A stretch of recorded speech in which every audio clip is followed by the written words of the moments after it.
Today, so far, the committee has been hearing from Cassidy Hutchinson. Now, Hutchinson served as then President Trump's White House Chief of Staff, Mark Meadows, in the final weeks of the Trump administration, and they've been asking her about Trump, about his inner circle's actions on January 6, 2021, and what they knew about the potential for violence in the days leading up to the insurrection. Here's one conversation that she recalled between Trump attorney Rudy Giuliani as well as Meadows. Take a listen. I found Mr. Meadows in his office on the couch. He was scrolling through his phone. I remember leaning against the doorway and saying, I had an interesting conversation with Rudy. Mark, it sounds like we're going to go to the Capitol. He didn't look up from his phone and said something to the effect of, there's a lot going on, Cass, but I don't know. Things might get real bad on January 6th. Newsy's political director, Andrew Rafferty, joins us now live. So, Andrew, I know you and I have been watching this hearing unfold live, and I'm probably still absorbing a lot of the information that's come out so far. But what has stood out to you so far? What do you make of Cassidy Hutchinson's testimony? Yeah, well, Veronica, I think it's pretty clear why it was so important to the committee to get her live testimony. You know, she had been talking to this committee behind closed doors. We saw some of those taped depositions play in earlier hearings. But to hear what she had to say today, recounting the events of January 6th, was quite stunning. And we'll start with that clip that we just heard. The idea that the White House was very aware of the threats that were posed on January 6th going into that day. I think, it was one of those things that we've talked about why we weren't more prepared. And it was whether it was an intelligence failure, who knew what. And it's very clear from today that the White House was very aware of what could happen on January 6th. The other big moment that stood out was the idea that the president very passionately wanted to go to the Capitol. The White House and certain aides had said that, yes, it had been mentioned in passing. It was never really serious consideration.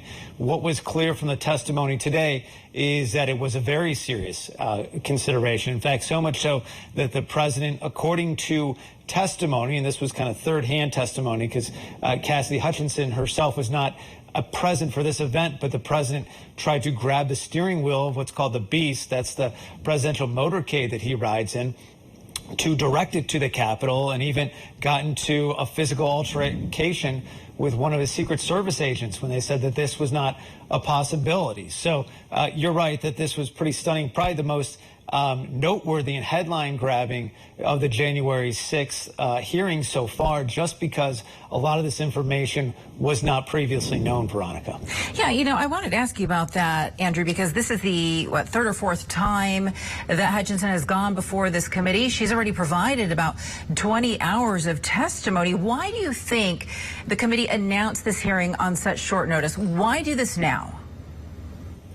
Yeah, well, it's clear that, we know that some of these members have had some security challenges. Adam Kinzinger specifically has been very public about the threats that he's received, him and his whole entire family. And the fact that she has been mentioned in some of these other hearings would lead us to believe that there could be potential threats.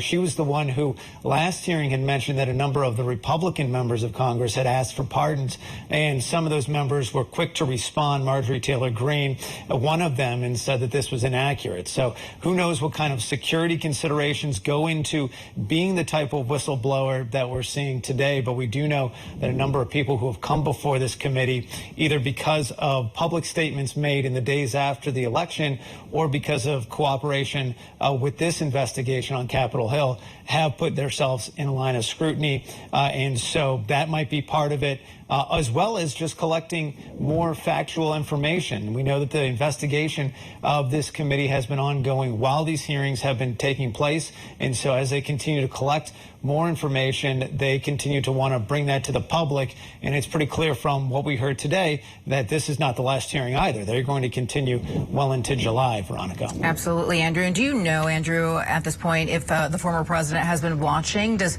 Trump know that Cassidy Hutchinson is on the Hill testifying right now? We haven't seen too much reaction. He now is mostly reacting via Truth Social, and so he's kind of been sporadically replying to these hearings. The House GOP, the Judiciary Committee has been responding. We've seen some kind of live responding on social media. But the anecdotes that we heard today certainly are stunning, and there's anecdotes that only a few people would have access to. So it's hard to imagine how many fact-bearing witnesses could actually be able to dispute what's being said today. Yeah, that's absolutely right. I know that Cassidy Hutchinson is going to continue testifying on the other side of this break, but I want to go ahead and get to some other key figures in these hearings, namely John Eastman. We're hearing that federal agents seized John Eastman's phone. What more can you tell us about this?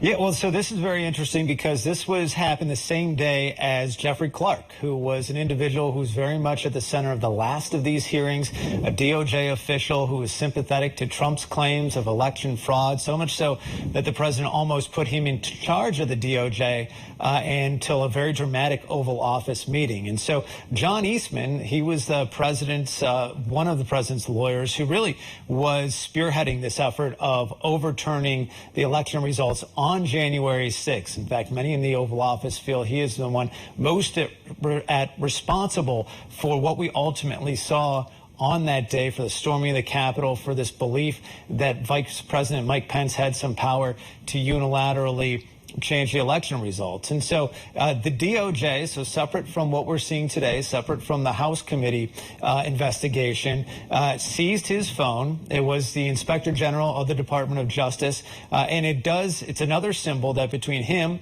and Jeffrey Clark, the Department of Justice individual who was very much in the inner circle of Trump in those final weeks in office, that they are expanding their investigation beyond just those individuals who were at the Capitol on January 6th. We know about 800 people have been charged in DOJ investigation, those really meticulous investigation that has taken social media and various posts of video evidence and pictures of the individuals who actually opened and entered the Capitol on January 6th.